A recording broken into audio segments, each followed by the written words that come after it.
Hello and welcome to the Digital Fashion Group's webinar, Breaking Barriers, Promoting Inclusivity and Diversity in Digital Fashion for Africa. Now, this is the first in a three-part series considering digital fashion on the African continent. Now, digital fashion presents immense opportunities for young creatives to showcase their talent, reach a global audience, and compete with established brands and designers. With the right support and resources, digital fashion can be a powerful tool for empowering young creators in Africa and driving economic growth and development on the continent. However, there are significant barriers to success. And compared to their counterparts in Europe and the United States, young digital fashion designers in Africa may face greater challenges when it comes to inclusion and equal access to opportunities. This can be due to a range of factors, including limited access to technology and funding, lack of access to global markets and distribution channels, and limited access to education and training.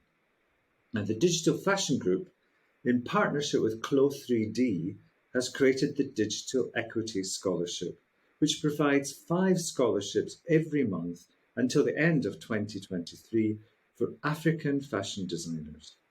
Now, these scholarships give access to Digital Fashion Group courses, Digital Fashion 101 and 3 Design, which demystify and ensure the correct mindset for digital fashion and train in the fundamentals of creating digital fashion using Clo software. So, we've gathered together some amazing experts today to discuss opportunities facing young fashion designers in Africa. And we're aiming for a better understanding of how and in what ways our scholarships can maximise the promotion and potential of greater inclusivity and diversity in the exciting and rapidly evolving field of digital fashion. So, with no further ado, introductions. Coy Griffin is the Director of Operations for the Council for International African Fashion Education, CIAF. She is a fashion technologist and analyst, educator and author and TEDx speaker. She is the COO of the Fashion Education Group, which is the holding organisation for CIAF. Delighted to have you with us today, Coy, and you are in New York. Yes, I'm in New York. I'm excited to be here with everyone today as well. Great. Thank you so much. Thank you. We have Yemi Scott, who is a 3D artist and VR UX designer. She is the CEO of Quirky Couture and consults on Web3, VR, and AR technology, and is in Scotland, of all places. Your hometown, just a few drives down. Just a few miles up the road. Thank you. Great to see you here. Thank you for having me. And next, Omo. Now, if I get this surname wrong, please correct me. Omo Ito Imona. Is Omonigo Ito Imona. Okay, that sounds so much better. Thank you very much. I will stick to Omo. Is the CEO of Naiha Fashionista Illustrations, which is one of Nigeria's foremost creative agencies, specializing in art and fashion illustration. She also runs the fashion collective Niger and is partnering with the Digital Fashion Group on helping us identify deserving talent for our scholarship program, and is based in Lagos. Yes? Yes. Good afternoon. Good afternoon. Thank you for having me. Welcome. Thank you for being here. And Jessica James is a fashion illustrator and designer, and one could say one of the most influential young digital fashion designers in Africa, and a graduate of the first cohort of the Digital Fashion Group's Digital Fashion 101. So we're terribly proud of Jessica. And great to have you here. Great to have you guys. And you're in Johannesburg, aren't you? Yeah, I am. Great, good. All over the world. And last but not least, Ayotunde Rufa. who's the CEO and co-founder of Gendaya, a luxury e-commerce platform for the global citizen. 65 global brands, the likes of Balenciaga, Tokyo James, and you're in London, are you not? Correct. Correct. Yeah, Correct. I am. fantastic. So amazing to have you all here, and let's get right down to it. Um, the first question: um, Africa is not one country; it's a diverse continent. And how should we approach this? What are the common denominators? Which African countries are best placed to embrace digital fashion design? And perhaps we could kick off with Omo. Would you like to start this? We're just going to do it as a conversation, but Omo, would you like to start some thoughts on that question? Thank you, Leslie. Indeed, Africa is not one country. It's made up of the north, the south, the east, and the west. These are regions in Africa, and all these regions are made up of countries. So basically, Africa is a continent, and you have French-speaking regions, you have English-speaking regions, and you have even people who don't speak either French or English. So it's a huge melting pot of different cultures, and probably because they don't speak one language, it's kind of very, very difficult to find, the entry point. So you can't really say uh, how, you can't really decide how best it is, to be able to present this the subject of digital fashion. So it's really complicated. But I'd like to hear, other views of how best to approach this. I just wanted to say I'm glad Omo mentioned the fact that Africa is not a country, it's a continent. There are like so many tongues, so many tribes, so many different diverse people. And it's always annoying when people just say, "Oh, you're from Africa. Oh, I have this friend from South Africa." Like, oh, it's two opposite ends. And the thing about the coming in with the aspect of digital fashion, the opportunities in Africa, um, the fact is all African continents, the nations are kind of in kind of like a bit of a, well, I call it like it's a bit messy. Some parts are not as developed as others. You cannot compare Nigeria to like um where now? Give me somewhere. Sierra Leone. You cannot compare South Africa to Ghana. You cannot even compare Egypt, who they claim they might not be African, but they're part of the continent. But there's so much difference, and technology is different in all these areas. Like Rwanda, I think is far ahead of any of the other African nations right now when it comes to technology and the way they're pushing the boundaries to want to be the next Singapore of Africa. And then you have Nigeria, where you actually have extremely intelligent, knowledgeable, technical people, but we don't get that light because I mean, there's so much going on already in the country that people don't get to see that part of us. And then when we end up traveling and we are in diaspora, like my fellow people, we turn out to be the most intelligent in the bunch. And they're always wondering, oh, you mean you come from? Yeah, yeah, we do. Yeah, there are quite a lot of intelligent people there. But you know what? The thing is that nice that these conversations are happening. It's good that we're coming into a space in time when there's a consciousness, there's an awakening within the collective that there is more to every continent, especially the Black continent. And now they're wanting to see where the opportunities are. They're wanting to invest in where these opportunities actually have been for all this while. So we're just glad to be sitting at the table at this point instead of struggling to, get our voices heard. So All right. So just to quickly add to what Yemi said, I've used myself as an example. I'm sure Leslie was thinking it was completely out of character for me to be late for any meeting. I haven't had power in a couple of days, and I knew that this was an extremely important webinar that I had to be at.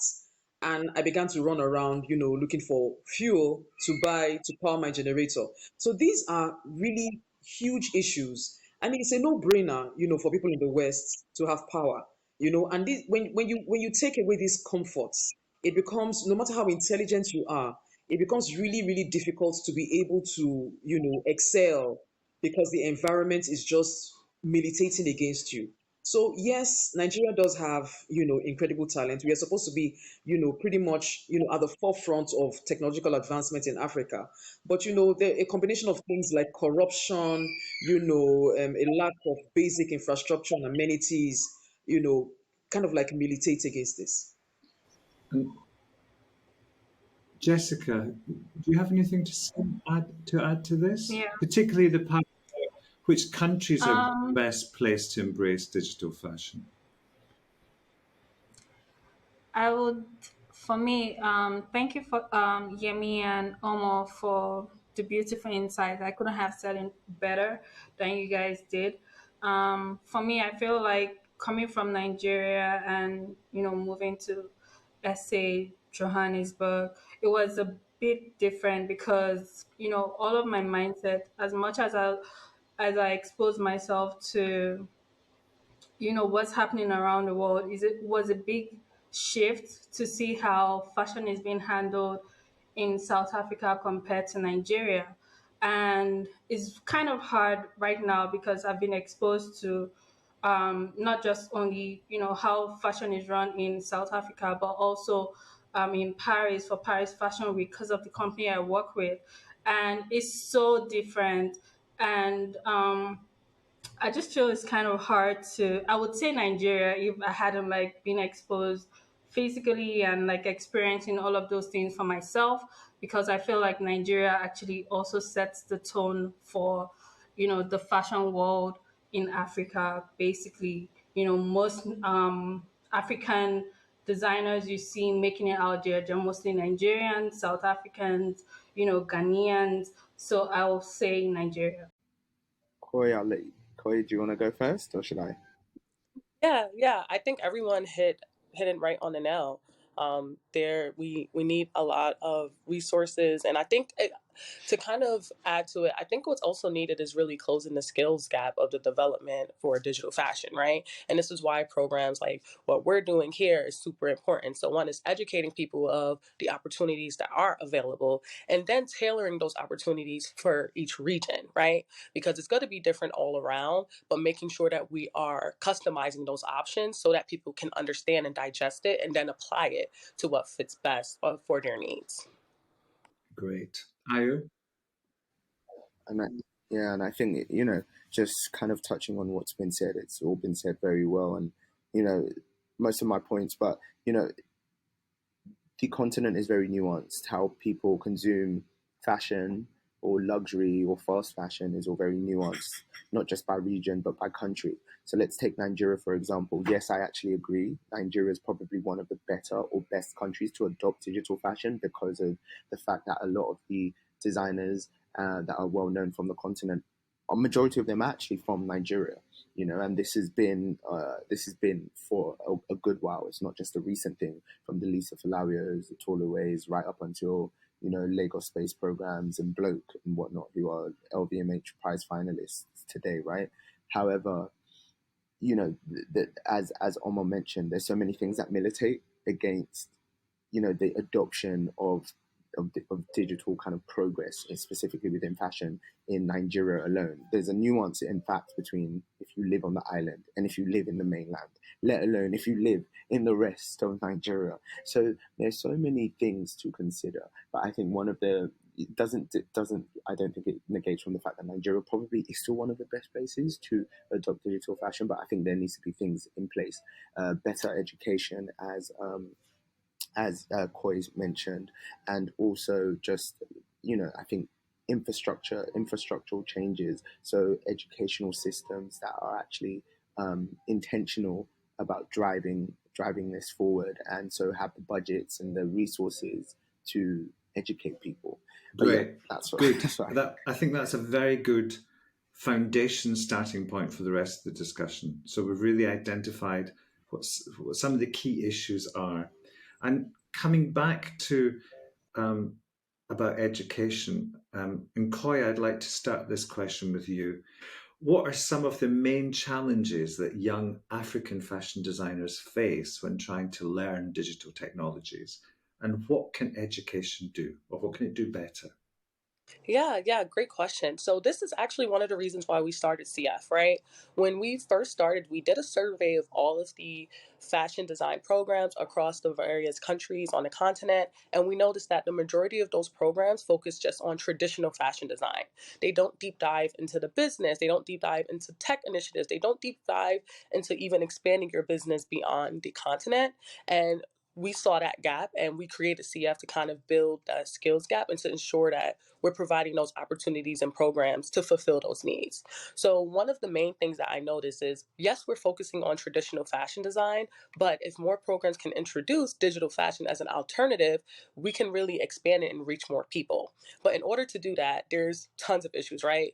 A lot of the fashion design programs, they require a lot of processing powers. Even getting laptops are expensive. And these are things that these are issues that that you will face all across different countries that you wouldn't face in like the US or the UK. So I think like generating or giving out grants to help with like ensuring people can have access to data, people have free access to the programs once they do have the laptops, or even access to like libraries and cafes. We've noticed like even when we were working with our fellows, although they like to work on like research projects, sometimes their internet will go out, right, and they'll miss a deadline. So making sure we have those alternatives for once people are onboarded to these programs to complete it within that set time frame. So really creating those skills, but also, like I said earlier, kind of catering to our audience. Digital fashion is definitely one way to get started with that, but then we also need digital fashion professors that really understand what's happening in each specific country. And I think even everyone on this call, we're experts, and I know we've all been doing different works to get more people involved, but we need more, right? Because Yemi mentioned earlier, every country is different. We speak multiple languages, and we can't do it just by ourselves. So I think having these conversations are super important, and I'd love to get everyone else's thoughts as well. Who would like to go next? All right. So I've pretty much worked in the Nigerian fashion education system for a couple of years, and it hurts me to say this, but we're pretty much stuck in a rut. For one, there are not enough fashion institutions or institutions dedicated to fashion, and even the ones that exist have incredibly archaic syllabuses or course contents that probably are still stuck in the 60s and the 50s. There's been no real progress when it comes to aligning course curriculum with today's technology. And so you have the few people who are able to go to these schools coming out, with very archaic knowledge. And then the rest, 99%, who do not want to, go through that traditional means, um, use what you call the roadside fashion schools. These are smaller fashion schools that are not necessarily, approved by the government, and are for-profit organizations. So they teach, like what Koi said, very traditional, garment making processes that are still very manual. There are, very few schools who teach things like card for pattern making. Grading is still done by hand. Fashion business is not really, well, they just teach you basic accounting. There is nothing like visual merchandising, no fashion, really no other courses aside from this traditional means. Fashion illustration, my business came up basically because there were no courses on fashion illustration, and I had to. I mean, why would you call yourself a designer? You can't sketch a design idea. You're basically just recycling what is out there. So the fashion schools are very few, and then the ones that exist are very, have very archaic, very, very basic um, fashion curriculums. And then when it comes to adopting technology, now the very foundation on which digital fashion runs is expensive. I made mention of this when I was writing my column for the Metaverse Fashion Council News. The laptops with the system requirements in Nigerian naira cost almost 1 million naira. Now, if I'm a typical fashion illustrator who wants to upskill to digital fashion, this will be my first roadblock. I mean, I'm literally earning peanuts. How am I supposed to raise about 756,000 naira for a gaming laptop? Then number two, the subscription, for Clo and all the other ones, $50 a month for a personal subscription is pretty much basic for the average American, a no-brainer. But for the average Nigerian illustrator, that's a lot of money, you know. Then there's so many issues. Even having access to these courses and training is a problem, which is why I am so grateful, to the Digital Fashion Group for at least bringing down the first two barriers, which is access to these courses, which are traditionally by themselves really expensive, and then giving us free subscription to Clo. Now, to be able to get true value, from these scholarships, we actually do need these laptops that are quite expensive. So it would be great if we could get a grant from the government to provide laptops and all of that. But well, fingers crossed we'll get there.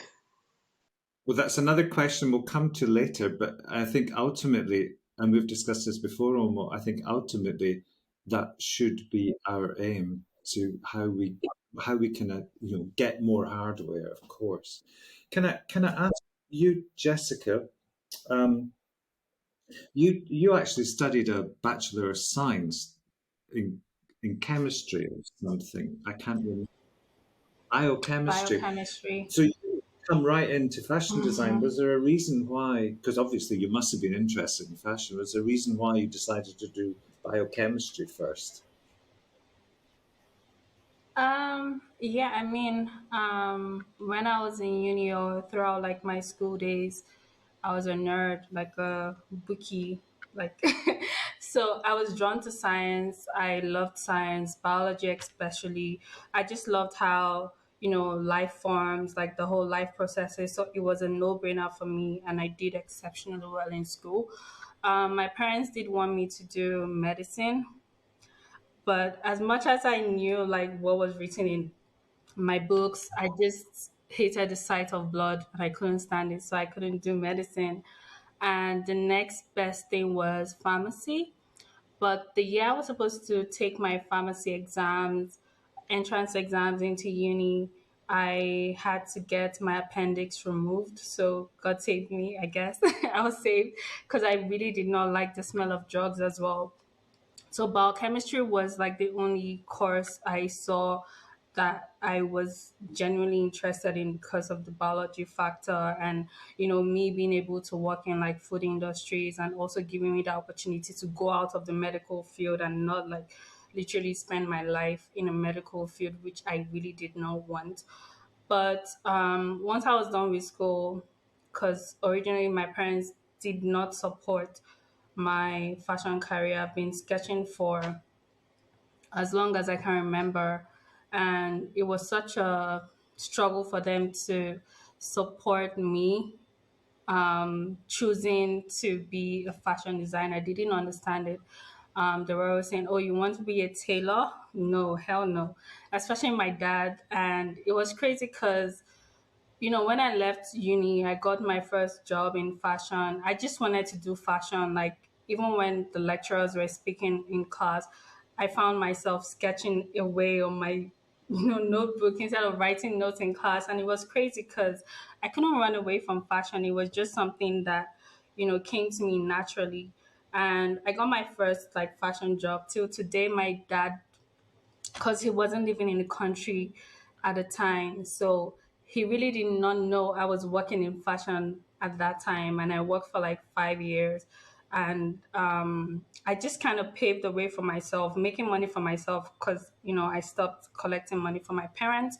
So it wasn't an issue anymore since I wasn't a financial burden to them.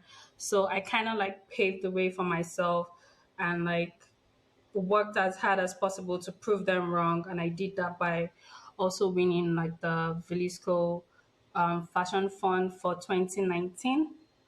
And that was like crazy. That was like the defining moment for my parents and myself in this fashion thing I've been doing. And it was just something that literally like changed the view, especially my dad, because he was like, if you can win this out of like everybody in Nigeria, because it was like the whole of Nigeria, if you can win this, maybe I should just leave you to do what you want to do.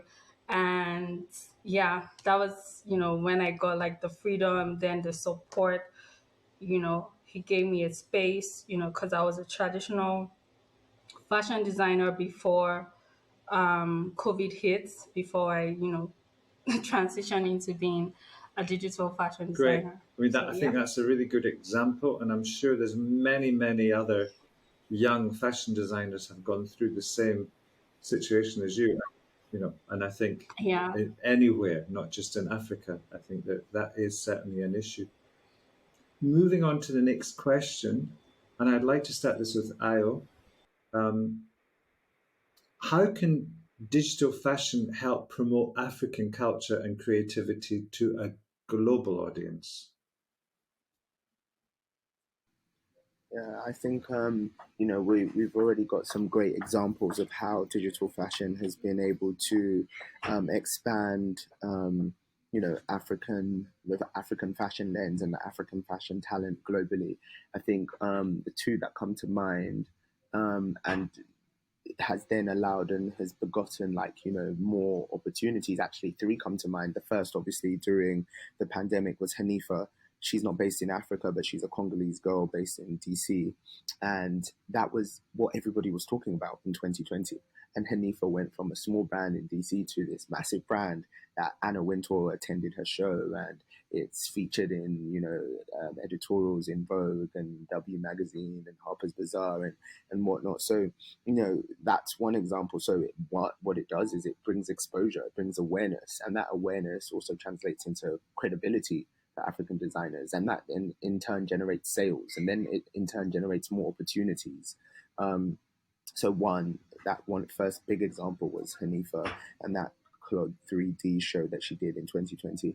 Another one that has come to mind is Tongoro. I think Tongoro, again, during that pandemic period, I think it was end of 2020 or 2021, they also did a digital kind of release for one of their collections, which again, I think that was the collection that they had in Printemps in Paris. So again, it begets opportunities. I'm sure, maybe she wasn't aware that, the collection would be bought by a world-renowned department store, but it was.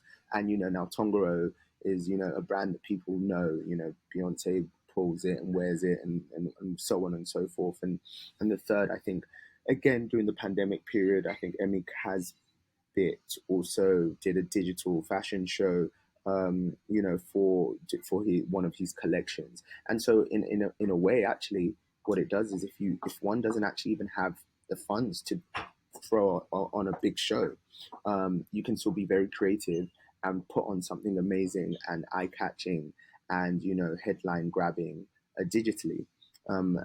So those are the three examples in terms of what I remember, and in terms of what they've provided and what they've done for the designers on the continent or from the continent. That's great. And what I particularly like about your answer is you've managed to bring together question 3, 4, and 5, which is a great talent. That wasn't intentional. But great talent to move the webinar on. But I think Yemi, perhaps on the same theme about culture and global audience, but also the startups. And Io mentioned some startups, which was great. Is there anything that you would like to add into the pot here? Thank you for asking, because I have stuff to say. So, where do I start from? I'm glad you mentioned Hanifa Ayo, because when Hanifa's collection came out in 2020, and the whole buzz was going on about, this amazing stuff and everything, I'm going to give myself, I'm going to blow my own horn a little bit. So allow me. I came into the digital fashion space in 2016. That was when I started to explore the space. I set up my digital fashion brand in 2018 with a metaverse store presence that was virtual reality ready. I remember reaching out to one of the big brands, I'm not going to call names, or Omo knows them. And I reached out to one of the big fashion brands in Lagos. And I presented to them an opportunity in 2019 to showcase a digital collection on the runway during one of the events. Guess what? I got back. Anybody? Crickets. I didn't get any response back. And then Hanifa stuff comes up in 2020, and they're making this whole noise about, oh, have you seen this fantastic stuff?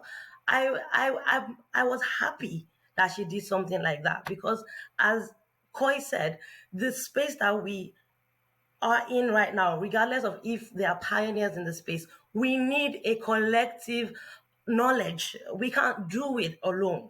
We need the entire everybody. This is not just a thing of, oh, I'm a digital fashion designer or you're a traditional designer. That's not the whole idea. The idea of digital fashion is to start to merge the value of traditional fashion. So if we can't get that done, and I remember responding to the post on IG, I'm like, wow, I'm like, you guys could have been the pioneers in this space a year ago. Like you had the opportunity, but you didn't give it because as much as Nigeria is as it is, there are some people that are still above average. I could afford a gaming laptop. I could afford to start exploring that space. I'd even explored beyond just digital fashion. However, I still did not get that opportunity within the traditional fashion systems because of that red taping. You know that, oh, it's a cool kids club. Oh, who do you know? If you don't know anybody, you don't get to, sit on our table. You don't get to showcase your own brand. And for me, I think digital fashion is a leveler. It levels the playing field. There are so many amazing digital fashion designers out there in diaspora as well that are doing amazing stuff. And it's not because there's a luxury brand attached to their name. I mean, it will eventually, and that's where digital fashion is going into. And I would hope that the LVMH, you know them, the entire group. I would hope that they start to collaborate with the African designers. If there's more collaboration within the industry, we're going to see the opportunity to be able to showcase the African culture on a much larger scale. Because whether we like it or not, we need their stage. We need that stage. We need the bigger the stage, the louder we can make that noise. I mean, I did a digital collection for Digital Fashion Week New York 2021 that was purely from Ashoke. And I got a report back and like, oh wow, we've never seen this before. And I'm like, it exists. Because I knew somebody that had been doing stuff on YouTube that had been pushing the Ankara fabric in the digital fashion sphere, and she was doing so well, but nobody knew her. Nobody, and for us, it will be that opportunity to collaborate, to see designers and be like, oh, we're already an established luxury brand like a Gucci, like a Hermes, and we're like, oh, we see this like Zashadu. I don't know if anybody knows the Zashadu bags. And it wasn't until Beyonce mentioned Zashadu. They were like, oh, Zashadu. I'm like, it's so annoying. But if people like that, those kind of brands, Hermes comes and says, oh, we love your brand. We would like to collaborate with you. We want to do a collection in collaboration. And Hermes X Zashadu. As much as we are in our own sphere, it will be so much bigger. It will bring in the kind of noise we need. It will bring in the kind of optimization, the kind of leverage that we need to start to earn from those external sources, because whether or not we like it, the currency exchange, it's a huge barrier. But if you're earning in dollar and you're living in Nigeria, you're living like a king. And the thing for me is always that the luxury brands, and this is when people are like, oh, but you're fashion, but I have a really, really, really strong detest for the luxury brand, because for me it's been years, centuries of manipulating the system, of taking from the system, of not giving back to the source. And what is the source asking for? You go into Nigeria, for example, a lot of these leather bags go in to get resource. You don't pay the fair market price. And then you take your bags and you take them to Paris. And then you get them done. And you're like, oh, it's handmade in Paris. And then everybody, and you put a price tag of $5,000. But for the price of the material, you probably paid like $10 for a yard of leather.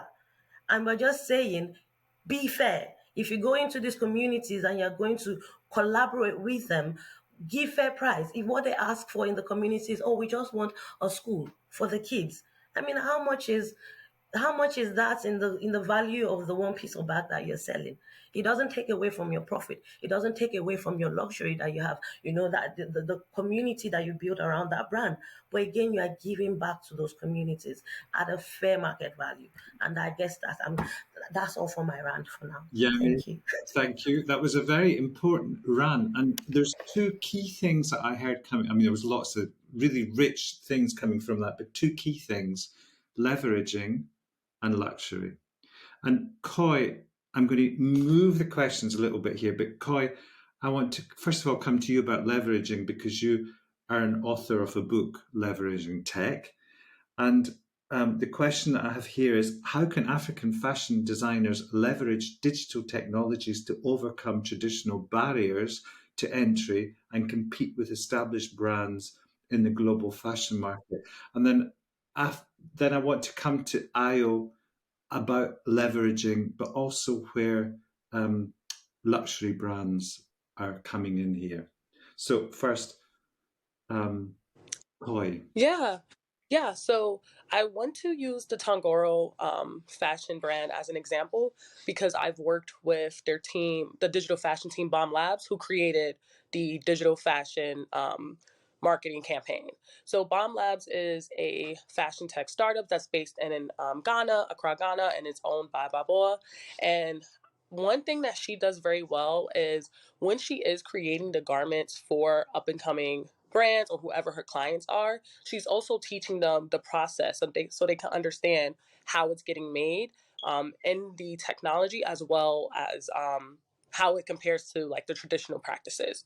So for example, in Clo 3D, you can actually see the mock-ups of the patterns, right? And you can use those patterns if you want to get it directly manufactured and like designed and to help you with your sample process. So what she does with some of her clients is she will actually help with the pattern process, explain it to the clients, have the clients customize a few of the colors, the textures, and the materials, and then it will get manufactured.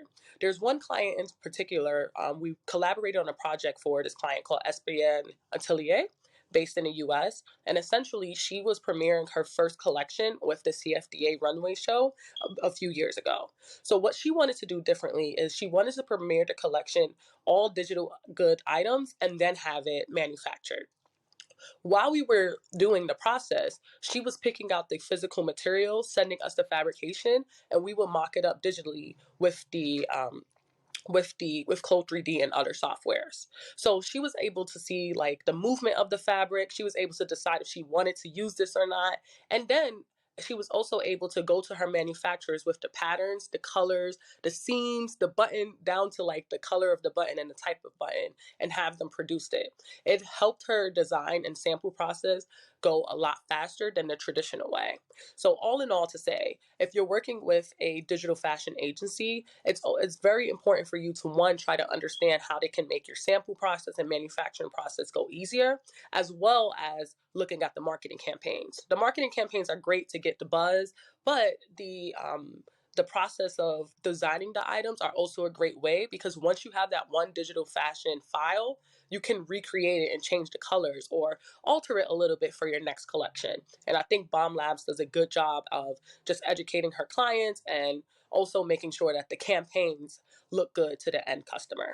And for SBN Atelier, their digital fashion campaign was so good during the CFDA runway show that they premiered first. So when they had the recap video, that was the first video that you saw, even before Michael Kors. So that just shows that the impact of just digital fashion and having a really cool customizable campaign can have a huge impact on one brand. Ayo, do you want to continue on from that point? Yes, yeah. So, yeah, thank you, Koi, for that, and then Yemi for your points before as well. Actually, there's so many parallels and so many things I, want to jump on. Even like, Jessica's story in terms of her background, because I also studied biology. I'm going back here as well, but so many things to touch on. But and I would also like kind of maybe Omar to chime in on like maybe my point, so because she's on ground and she'll specifically know. But I think the two ways specifically, digital fashion is likely and is helping and can help brands from the continent, specifically luxury brands, right, Leslie?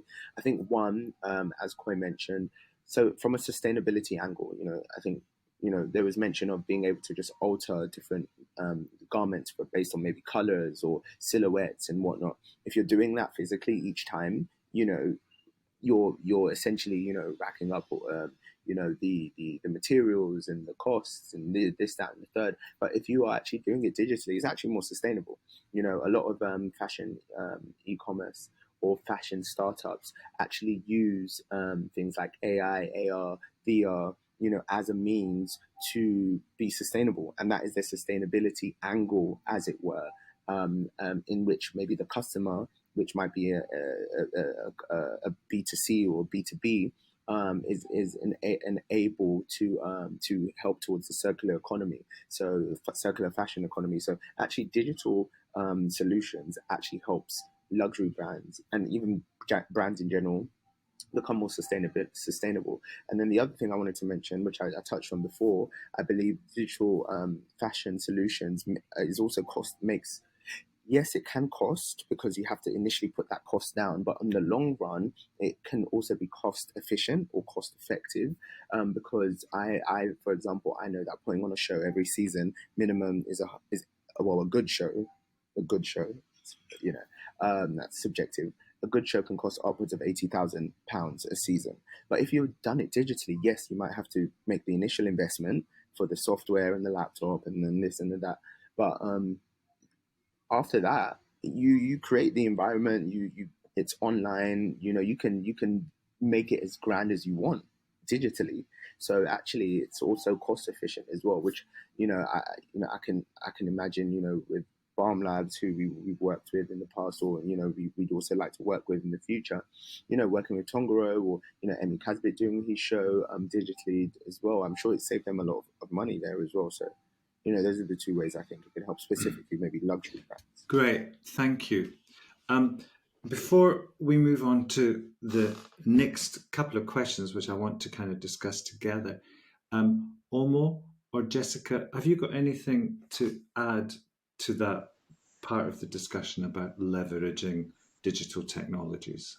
I'd really like Jessica to speak because she has firsthand experiences of putting out a traditional fashion on the international space. I was particularly very happy that there's a recent collaboration she had where with I can't remember the name of the platform where she put our agbada in in Ashoke, because I think it's culture. I'm not altar. So they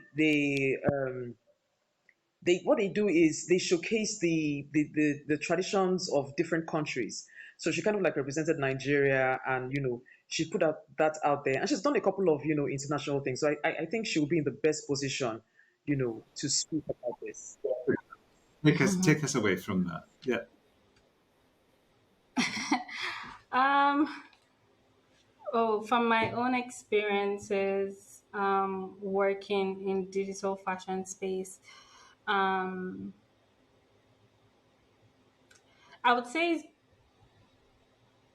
thank God for the platform I had before coming into digital fashion, because I've worked in fashion for a while, like physical fashion. I also had my own brand. I worked with a couple of big fashion designers back in Lagos, and I am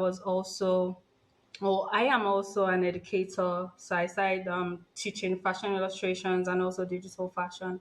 So that platform gave me the opportunity I had when I jumped into the digital fashion space to be able to leverage the technology and also share, creativity from where I'm from, you know, to represent, my culture or, my daily life in the global fashion market space.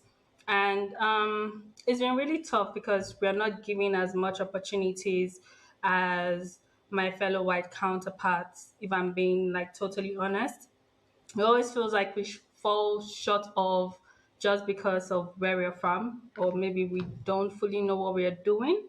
And you kind of have to prove them wrong by, what I post every day or what I post on my Instagram or my socials, just trying to prove them that we know these things, we know how to do these things. Give us the opportunity to actually do them. Like, trust us enough to like do what you want us to do. So it's sometimes very frustrating, speaking to clients or even just for like regular collaborations. You're being talked down to a lot just because, oh, you're from Nigeria.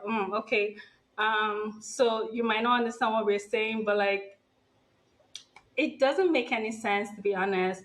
That's why I kept quiet on like the whole question, because it's a lot for African creatives to be in this space and to be given the opportunity we deserve, because we're very skillful. We're 10 times as hardworking because we don't have those basic amenities people outside the continent have. We're struggling with power. We're struggling with having data, internet.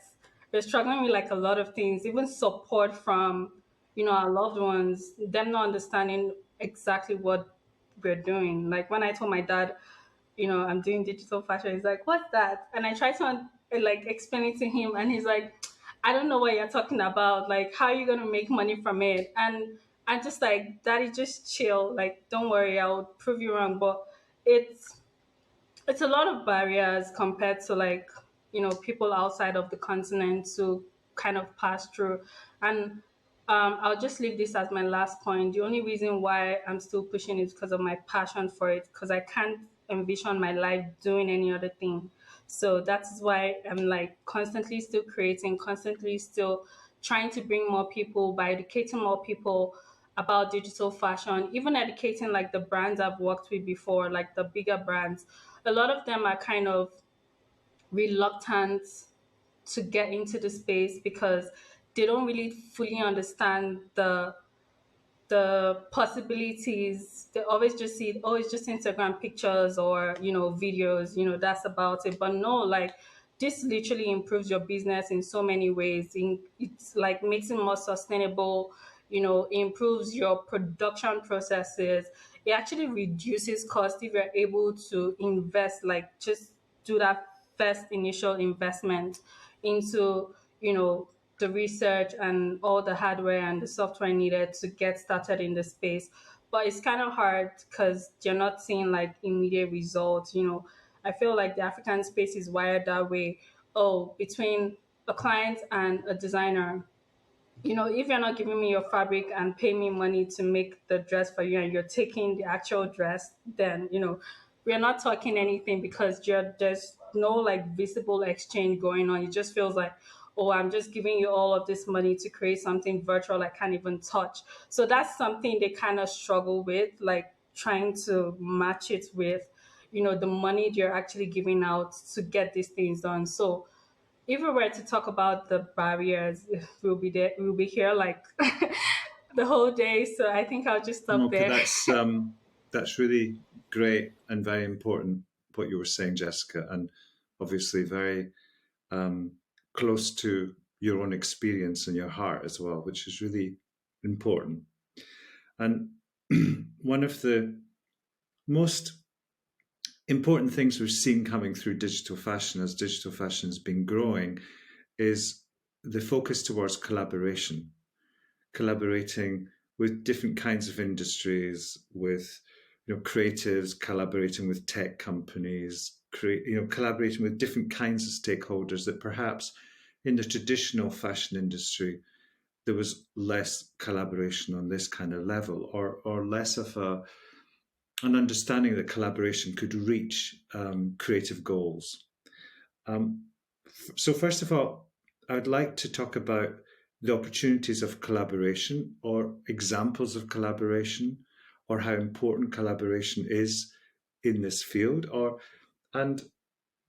is it easy in Africa to um, to collaborate across the countries, um, externally, with other international companies? How is collaboration? What does that look like?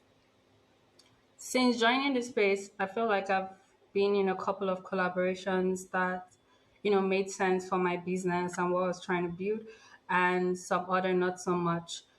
Collaborating in the African space is a lot harder because I'm trying to phrase this correctly because I don't know. I feel like it's the way we think here. We, yeah, it's not, yeah, when you look at, or when you look up the word collaboration, it means that, the two people or the parties involved are basically like doing the work and also benefiting from it like equally. But here in Africa, it's not, it's either you're the one doing all of the work and you're benefiting from it, or the other way around. So it's a bit harder to like collaborate in the continent with people in the continent because one, there isn't like that thinking, or that, I don't know how to put it, it's just not how we think. It always feels like you're trying to play one of someone, like, you're trying to get the best of someone or just use them, which is not true. So not a lot of people understand the notion of collaboration here. But collaborating outside of the continent has kind of been good for my business because it has given me like platforms and stages I wouldn't have had access to, collaborating with big illustrators like Hayden Williams, I did last year. Um, yeah, and other collaborations, very good collaborations coming up this year. I just feel like, you know, because I've built myself up, or I've built my business up that way, and I've also done a bunch of other collaborations in the space by collaborating with companies like Alter. That I can't tell you how much credit or how much support I got just from that one collaboration for the Metaverse Fashion Week. And to be honest, I created that look like a year ago, and I really did not post it because I didn't feel like the space was ready for it, or people from the continent won't even appreciate it as much as people from outside the continent would. And that was exactly what happened when the content came out on Alter. And I was shocked by the support I got from people outside of the continent. So collaboration is kind of like a two-way thing. Inside the continent, not so great, but like outside the continent with different type of companies and even creatives like myself, it has been a very useful tool for my business, and also giving me like platforms to get to audiences I wouldn't have even had any opportunity to get to, even not for those collaborations. Great, thank you. And kind of coming back in a way to almost point much earlier, and this is really the last topic I want to discuss because our hour is almost up, is about government support, policy. What kind of policy needs to be made here to help with the fashion industry in general, particularly with digital fashion, with the development of digital fashion? In what ways can collaborations with industry be built more in this space? So, Coy, could we maybe start with you? Yeah. In thinking about what kind of policy needs to be here for, it could be for education, or it could be for collaboration. Yeah, so it's kind of two parts, right? When it comes to education, we need more government funding to ensure that the schools that are currently present and that are doing well, that they have more resources to invest in technology and professors that can teach these skill sets. So, for example, a colleague of mine, she does live in Ghana. She was offered a teaching position to teach digital fashion at a local school, but the pay was just way too low. So like she didn't feel comfortable teaching it because it was just considerably low. So with that, it kind of sucks because although she wants to give back and she does in other ways, she just was unable to do that because it just didn't fit with like what her salary and like the time money, you know, you have to exchange it in a right way. So with that, if we did have more initiatives from the government to invest in like programs, professors, so that we can upskill all of our students, I think that will help a lot. And then the second thing is investing in fashion weeks, fashion events, right? I think New York City does a great job of having the local support of the government in combination with the top businesses, right? So New York Fashion Week, for example, New York Fashion Week is sponsored by Mercedes-Benz, Spring Studios, and a lot of other businesses. But if you look at like New York's website, they also push a lot of the initiatives out, right? So if you go to like a newyorkcity.gov, you'll see a lot of the Fashion Week stuff. You'll see free events that they're sponsoring.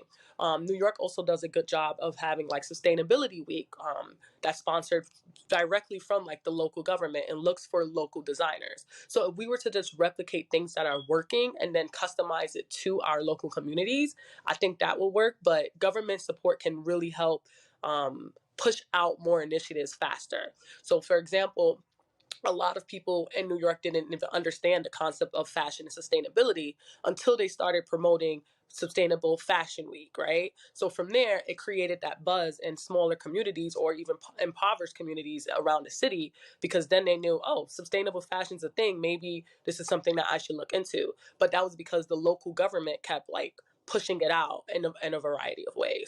So I feel like if we do that on the continent, customized, of course, to the frameworks, that can really help get the word out of fashion just isn't about fashion design. It does impact the economy as a whole. It impacts sustainability issues. It impacts political issues. And it can it can generate a lot of revenue if we are hosting and promoting fashion events.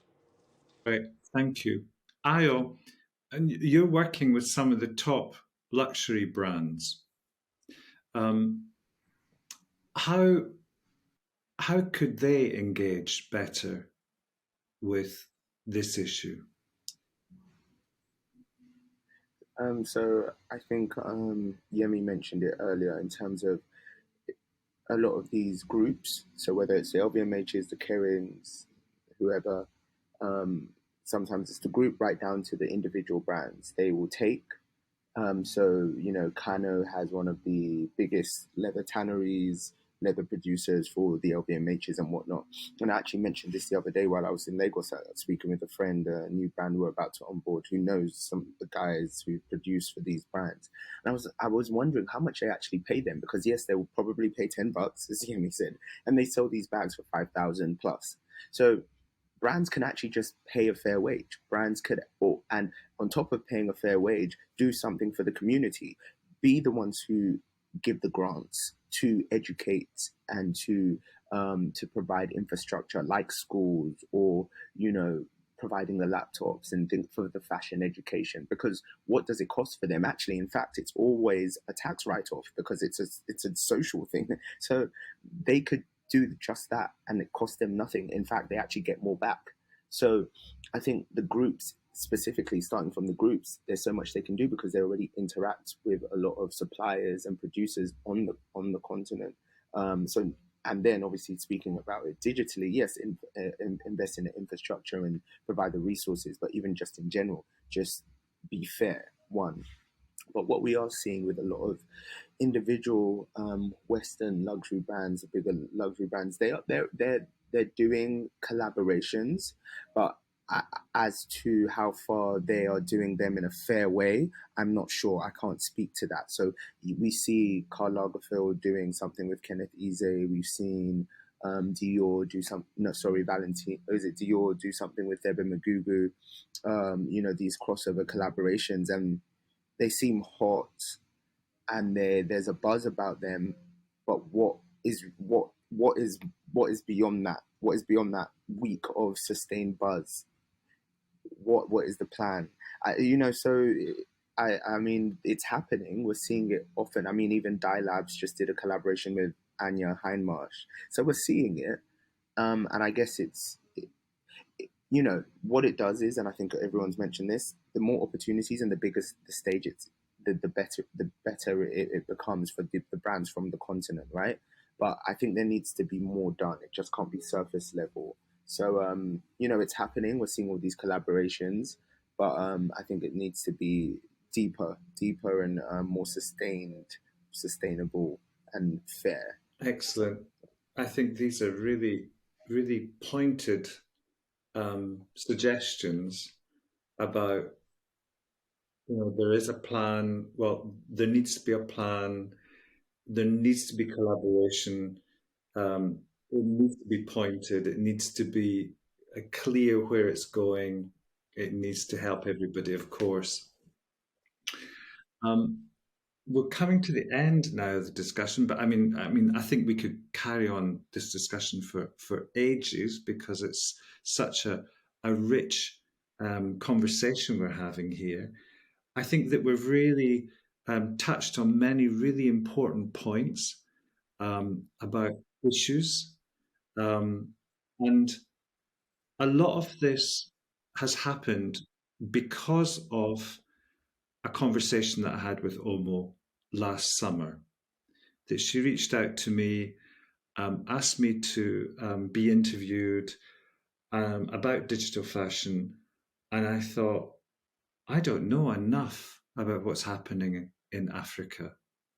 So I had to do some research to find out who was doing what and what was happening and things. So Omo, you thanked the Digital Fashion Group for what we're doing, but I also want to thank you for bringing our attention to this really important subject. And this is the first webinar that we're going to have in a series of 3 webinars to really try and draw out some important points for going forward, to think about a real plan of action of how we can go to key stakeholders in the area, be it technology companies, be it brands, be it governments or whatever, to actually make a plan of action of how we can help make education better in Africa for digital fashion, how we can get the resources that are needed, especially. So this is the beginning of an amazingly rich conversation. So thank you all very, very much for being part of this.